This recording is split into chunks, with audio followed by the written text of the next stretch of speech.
Olá pessoal, tudo em paz? Estamos aqui de novo no nosso canal para a gente conversar um pouquinho sobre temas edificantes, né?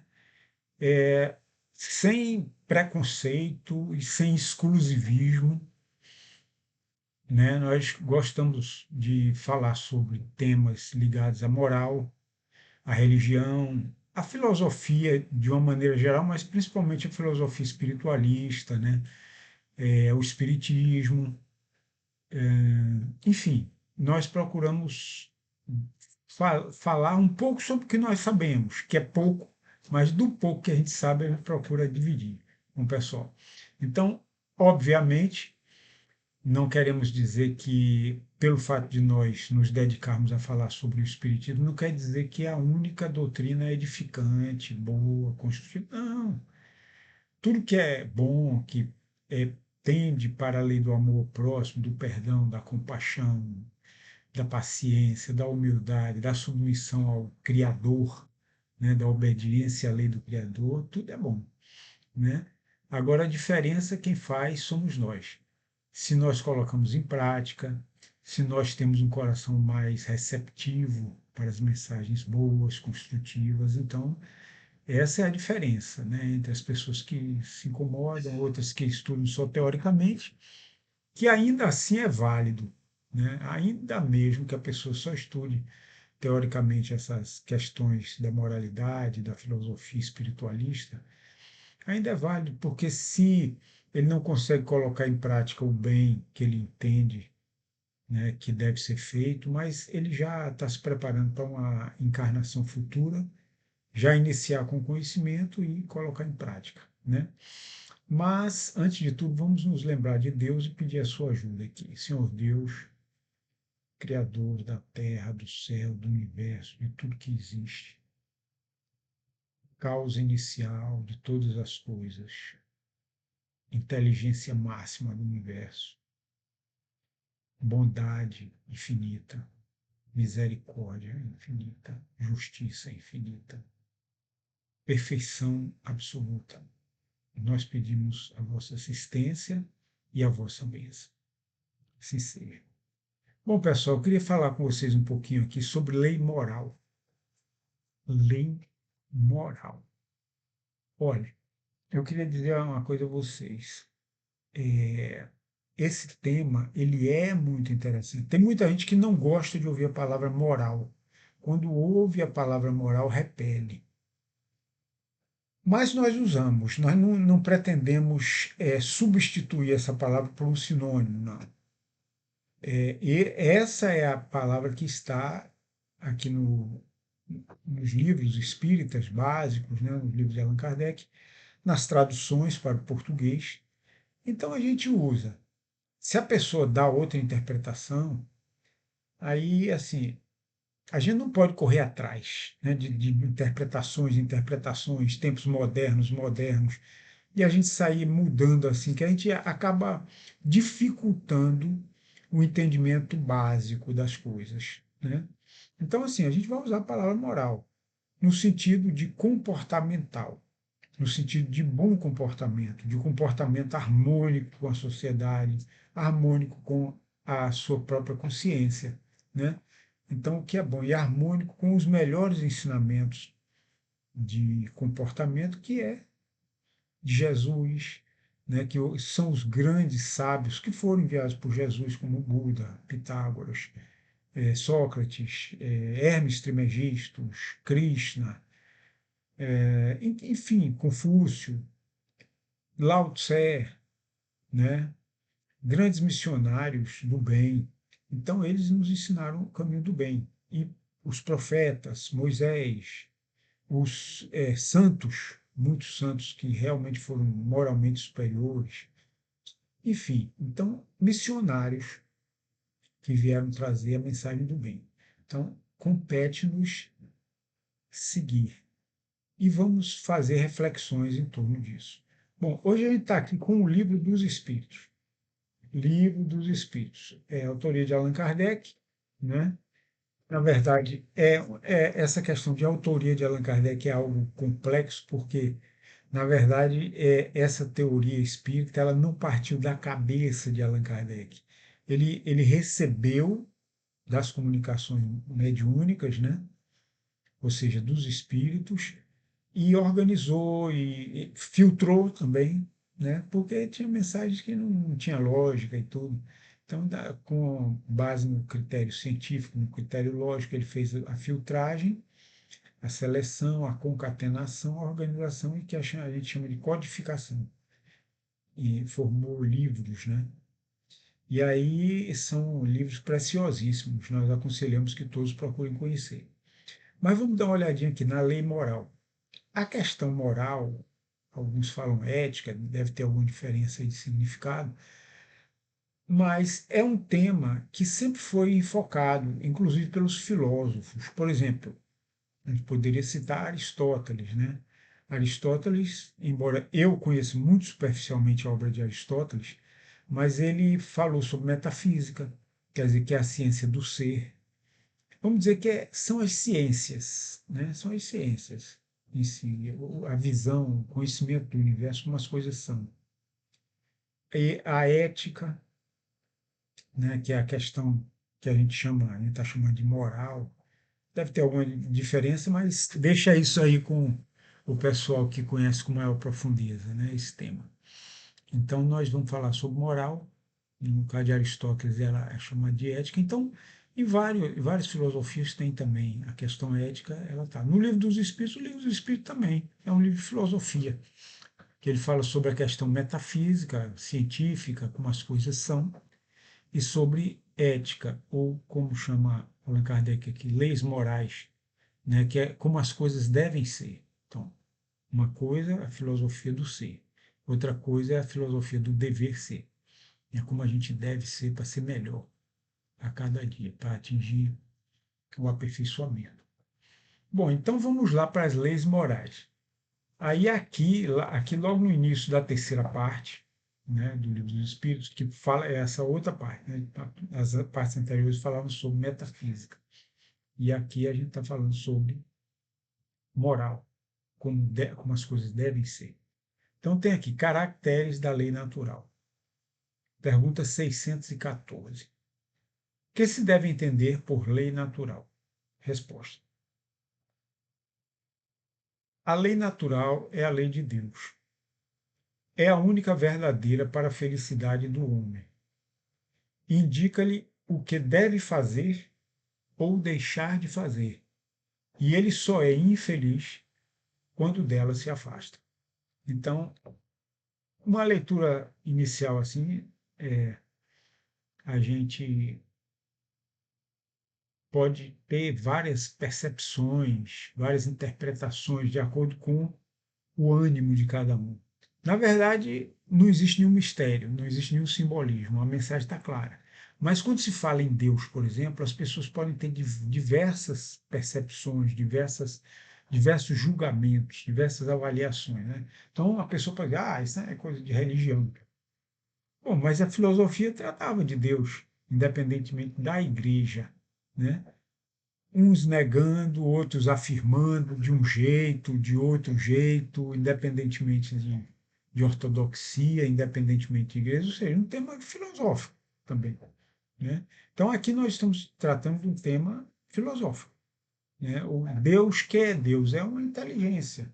Inteligência criadora do universo. Inteligência causa inicial, organizadora, mantenedora, né? Do universo, de tudo que existe. Né? E com aquelas características, inteligência suprema, inteligência máxima e tal. Então, é um conceito mais filosófico do que de igreja, no meu modo de entender. Então, é nesse sentido espiritual, filosófico, que a gente está falando em Deus. E também na lei. O que é a lei? As regras. É como se estabeleceu o funcionamento das coisas. Né? Então, aí a lei físicas é lei de Deus também, a gente vai ver um pouquinho adiante. As leis químicas, as leis astronômicas, as leis biológicas e por aí, as leis psicológicas, né? Tudo são leis de Deus, porque Deus fez tudo.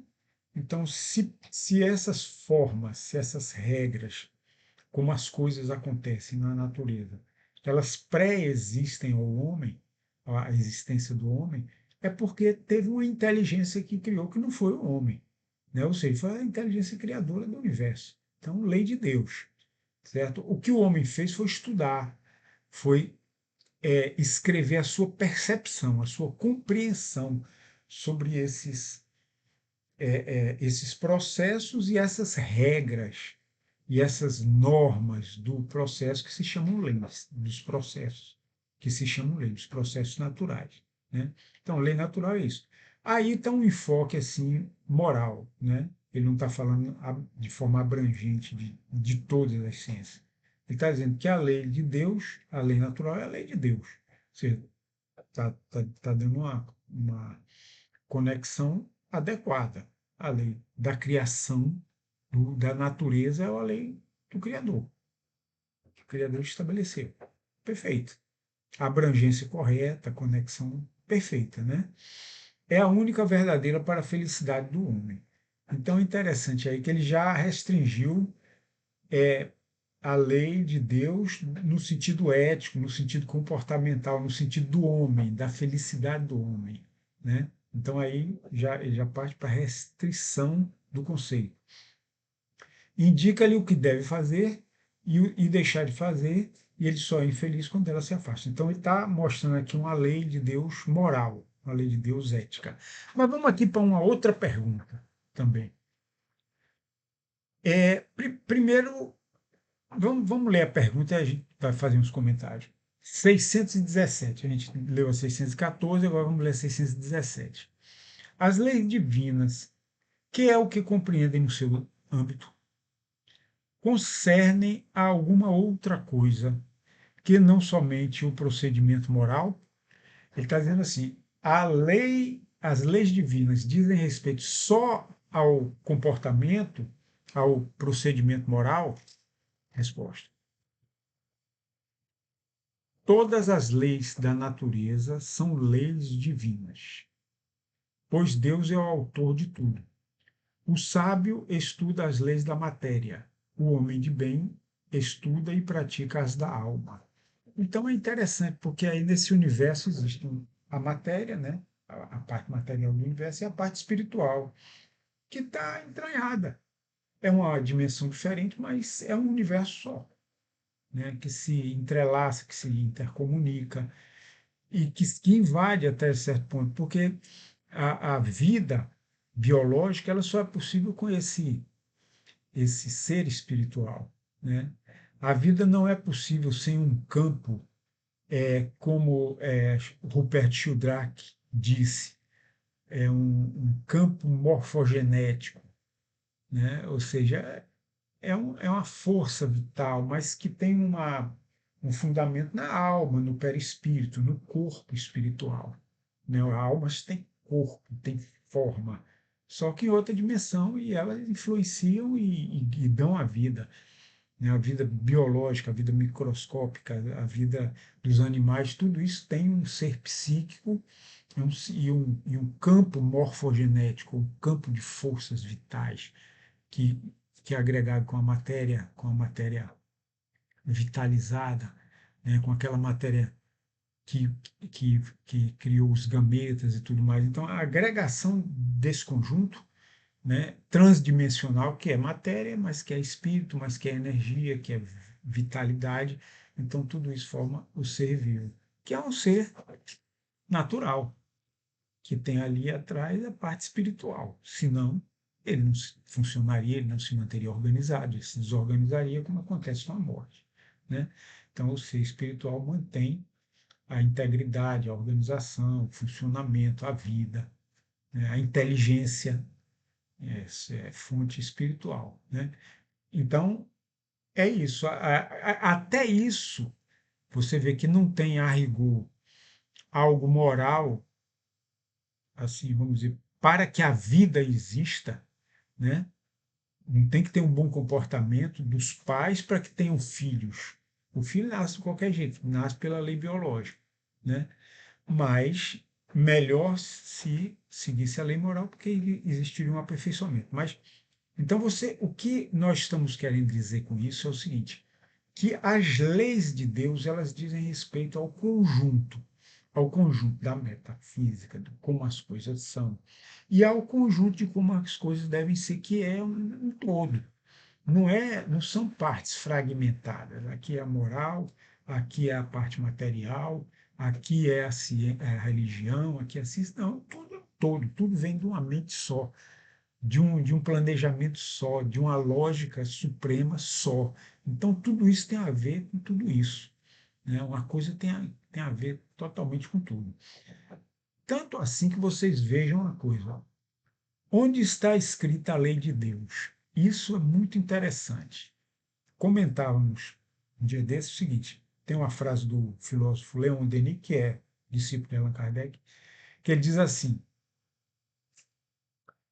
a respeito do livro: foi no livro que as grandes almas que passaram por este mundo colocaram o melhor do seu conhecimento e o melhor do seu coração. Então vocês vejam a importância do livro. As grandes almas colocaram o que tinham de melhor nelas no livro. Né? Então a importância do livro, né? Exceto alguns livros maléficos, que existe um ou outro aí que ensina a praticar o mal, a violência, a insubordinação às ordens, a Deus. Né? Então aí é um caso à parte. Mas o livro em si, né? O livro como conjunto, ele procura desenvolver a inteligência e a moral, o bem, a ordem, a harmonia, né? A ciência, a arte, e tudo mais, né? Ou seja, coisas que trazem progresso. Então, o livro é muito importante. Aí veja a pergunta: onde está escrita a lei de Deus? Ora, se você perguntar isso a um muçulmano, ele vai dizer no Alcorão. Se você perguntar isso aí a um judeu, ele vai dizer no, lá no Antigo Testamento, né? No Tanar, eles chamam de Tanar, né? No Pentateuco e nos profetas. Né? Você perguntar a um hinduísta, ele vai dizer, é no Mahabharata, que é o livro sagrado deles, onde tem lá o Bhagavad Gita, né? Então está lá escrita a lei de Deus. E por aí vai, se você sair perguntando. Mas veja a resposta, que resposta surpreendente. No livro dos Espíritos, pergunta 621. Onde está escrita a lei de Deus? A resposta: na consciência. Veja só que coisa interessante. Ele poderia responder no livro dos Espíritos. Né? Nesse livro que você vai compor, aí vai estar escrita a lei de Deus. Mas ele diz na consciência. A consciência é uma entidade, uma estrutura natural. Todo mundo tem consciência, né? Todo mundo tem consciência. Então ali está escrita a lei de Deus. Ou seja, a lei moral, né? A lei moral. Porque a consciência é uma faculdade inata que a gente tem, que diz o que a gente deve fazer e o que a gente não deve fazer. Nos alerta, nos chama a atenção. Então, na consciência está escrita a lei de Deus. Então, estrutura natural. Ou seja, a lei moral, ela tem como suporte, como substrato, uma estrutura natural. Consequentemente, lei moral não é invenção do homem, não é invenção de igreja, não é invenção de nação, nada disso. É algo que está na natureza, na nossa natureza está, na natureza do ser humano. Então, nós somos o suporte, nós somos o substrato da lei moral de uma forma natural. Né? Tem um pesquisador de EQM lá da Universidade de Virgínia, Grimson. Vou ver se depois eu descubro o nome dele para colocar aqui nos diálogos aqui do vídeo. Vou colocar o link da mensagem dele. Aí ele fala sobre as EQMs, o que as pessoas veem quando estão desdobradas do corpo físico, e ele conclui uma coisa interessante: a lei de ouro, amar o próximo como a si mesmo, não é uma simples regra religiosa, é uma lei natural. é uma lei que está nas almas. A gente descobre isso com o estudo das EQMs, lá na Universidade de Virgínia, né? Ou seja, é uma pesquisa científica. A lei moral, a lei do amor ao próximo. Então, isso é que nós queremos, essa é a mensagem que nós queremos passar, né? Lei natural, quando se faz o bem, na intenção de dizer, não, eu vou fazer as coisas certas, porque devem ser certas. Eu vou fazer o bem porque eu vou sair de dificuldade. Se eu procurar sair da minha dificuldade dentro das regras morais, aí eu faço o melhor que eu posso, né? E as consequências naturais daquilo que você vai fazer o bem são boas. Se você fosse fazer o mal, as consequências seriam ruins naturalmente, independentemente de um político, de um juiz, de um policial, de um pai, de uma mãe repreender você ou lhe castigar, né? Independentemente disso, se não tiver nada disso, mas a lei natural ela tem nossas ações elas têm consequências ante a lei natural, perante a lei natural, né? A lei natural vai trazer as consequências nessa existência ou em outra existência. Desde já a gente já começa a sofrer porque já fica desarmonizada a consciência, né? Se você pratica um grande crime, você vai ficar inquieto o tempo todo, né? Então, o melhor mesmo é não praticar, porque senão o seu interior vai ser um inferno, né? Você colocou o inferno dentro de você. Não é porque lhe prenderam, não é porque lhe bateram, não, porque você já colocou o inferno dentro de você mesmo, porque naturalmente é algo que está natural. Mas vamos fazer o bem, vamos praticar o amor ao próximo, mas você, estou melhorando, estou ficando mais feliz. Porque eu estou fazendo o bem ao próximo, estou me sentindo mais leve. Parece mais uma cariciazinha na alma que eu sinto, uma suavidade, né? Por quê? Porque está fazendo bem. Então essa é a recompensa. E muitas vezes a gente nem nota, às vezes a gente evita doenças, né? A tendência da gente ter mais saúde, porque pratica o bem, porque confia em Deus, porque faz as nossas preces. Então tudo isso faz bem a nós, faz bem aos que estão em torno de nós, né? Naturalmente. Então, tudo que a gente faz tem consequências naturais, mesmo que os homens não saibam, mesmo que a gente faça no escurinho, distante da vista de todo mundo. Então, isso é a mensagem que nós queremos dar. Essa conexão. Moral não é sonho, não é ilusão, não é quimera, né? Não é engodo, não é sofisma, nada disso. Moral é algo que está na natureza. Jesus veio nos ensinar, né?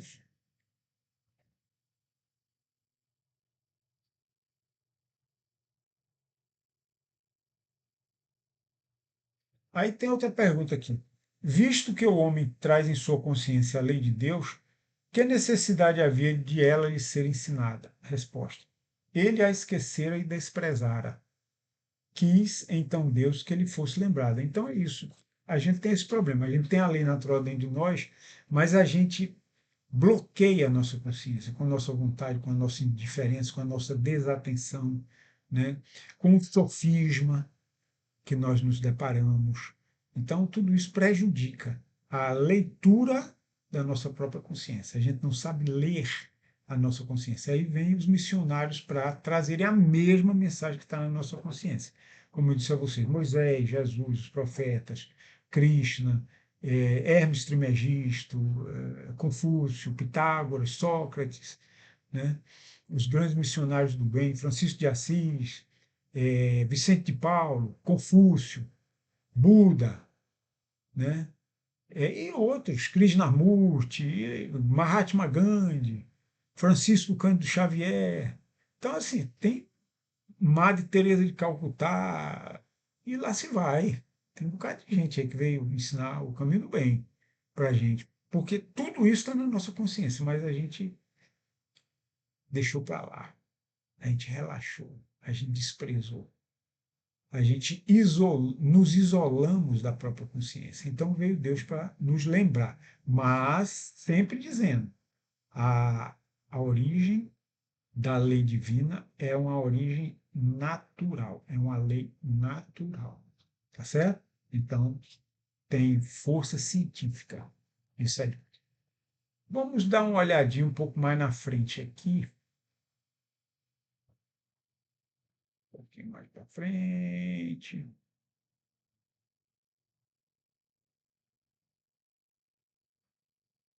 Deixa eu ver se eu acho aqui o que eu queria dizer para você. Sim, a pergunta eu não estou localizando no livro dos Espíritos assim de imediato, mas eu vou, eu vou enunciar, porque essa eu sei de memória. Certa pergunta e a resposta. Mas aí, vamos ver se eu acho aqui.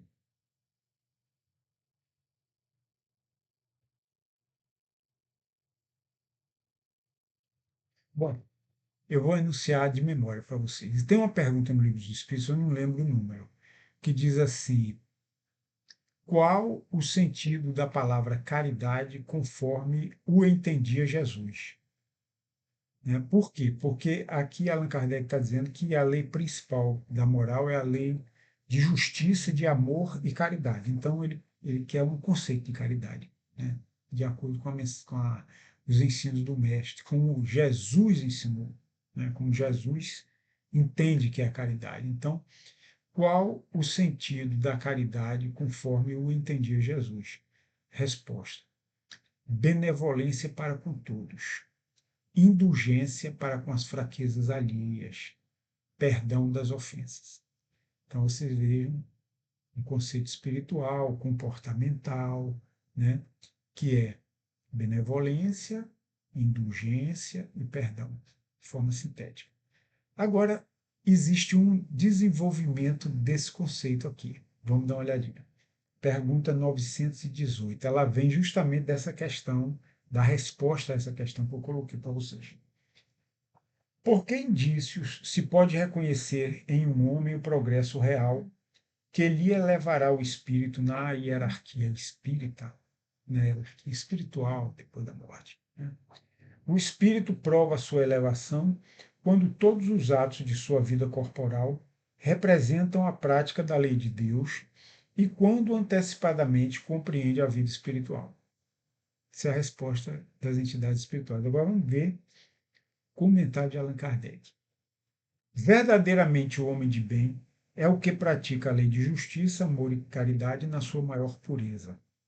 Se interrogar a própria consciência sobre os atos que praticou, perguntará se não transgrediu essa lei, se não fez o mal, se fez todo o bem que podia, se ninguém tem motivos para dele se queixar. Enfim, se fez aos outros o que desejara que lhe fizesse. Então, é muito interessante isso. Fazer ao próximo o que gostaria que o próximo nos fizesse. Amar o próximo como a si mesmo. Né? E também não fazer ao próximo o que não gostaria que os outros nos fizessem. Né? Então, aí esse é o sentido, o resumo da moral, né? Que Allan Kardec nos mostra aqui inicialmente. Um pouco para frente. Possuído do sentimento de caridade, de amor ao próximo, faz o bem pelo bem, sem contar com qualquer retribuição, e sacrifica seus interesses à justiça. Então, ele pratica o bem sem interesse de recompensa, nem de reconhecimento mesmo. Ele pratica o bem porque ele tem amor ao bem, porque ele entende que deve praticar o bem. É bondoso, humanitário e benevolente para com todos, porque vê irmãos em todos os homens, sem distinção de raças nem de crenças. Né? Então, a benevolência aí. Se Deus outorgou o poder e a riqueza, considera essas coisas como um depósito de que ele cumpre usar para o bem. Delas não se envaidece, por saber que Deus que lhe as deu também lhe as pode retirar. Se sob sua dependência a ordem social colocou outros homens, trata-os com bondade e complacência, porque são seus iguais perante Deus. Usa da sua autoridade para lhes levantar o moral e não para os esmagar com seu orgulho. Ou seja, a benevolência, aquele primeiro princípio, benevolência, indulgência e perdão que a gente viu. Né? Então aqui ele está falando sobre a benevolência, detalhando. Aí vamos para a indulgência. Aí ele diz aqui: é indulgente para com as fraquezas alheias, porque sabe que também precisa da indulgência dos outros. e se lembra destas palavras do Cristo: atire a primeira pedra aquele que estiver sem pecados. Ou seja, ele não é duro no julgamento, ele é afável com as pessoas, né? Não julga duramente os outros, né? Julga mais a ele mesmo e menos as pessoas. E é compreensivo e indulgente para com as deficiências alheias. Indulgência, que é o segundo ponto que a gente viu da resposta lá, sobre a caridade. E, finalmente, aqui, não é vingativo. A exemplo de Jesus, perdoa as ofensas, para só se lembrar dos benefícios, pois não ignora que, como houver perdoado, assim perdoado lhe será. Ou seja, nós precisamos de perdão também, né? Então vamos perdoar. A exemplo de Jesus, perdoa as ofensas, para só se lembrar dos benefícios. Porque muitas vezes a gente convive com as pessoas, elas podem até nos prejudicar, mas se a gente for recordar também, muitas vezes nós recebemos muitos benefícios dessas mesmas pessoas. E muitas vezes benefícios de imenso valor, que são benefícios morais. Às vezes a gente não se deu pior na vida por causa dessas pessoas que são, às vezes, desagradáveis e às vezes até nos atingem, né? E às vezes nos prejudicam. E muitas vezes o prejuízo é bem menor do que o benefício que nós recebemos dela lá. E se não for bem menor, a gente esquece o prejuízo, as ofensas, para se lembrar dos benefícios, né? Respeita, sim, aí a terceira ponto da caridade é o perdão, está assim colocado aqui.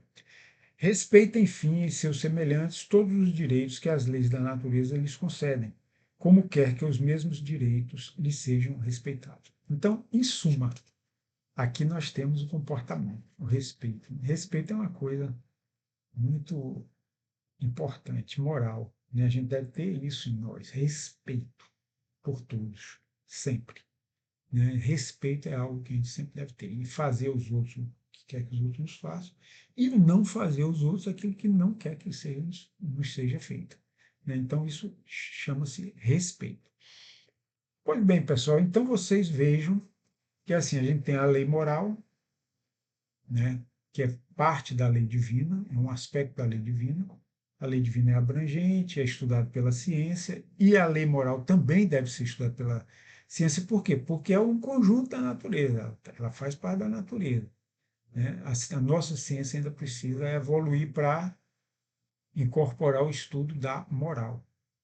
E ela precisa, portanto, explorar a consciência, o que há de comum, de universal em todas as consciências humanas, né, em todas as consciências espirituais. Então, aquilo ali é a lei de Deus. E os ensinos puros, que é Jesus vem nos trazer na sua máxima pureza esse ensinamento. Mas é isso que eu digo a vocês: a tônica, a visão que a gente tem é que são leis científicas, naturais, da mesma forma como as leis da física, da biologia, etc. Então, a lei moral é uma lei natural e é rigorosamente correta. É isso, pessoal. Então, nós vamos ficando por aqui com a nossa mensagem, desejando muita paz para todos e até a próxima. Um grande abraço para todos vocês. Tchau, tchau.